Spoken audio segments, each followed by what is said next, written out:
weekly test of the NOAA radio warning device.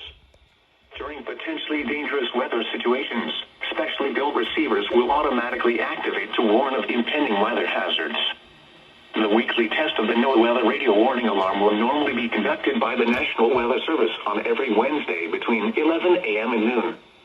If severe weather is occurring or possible, the test will be postponed to the next good weather day.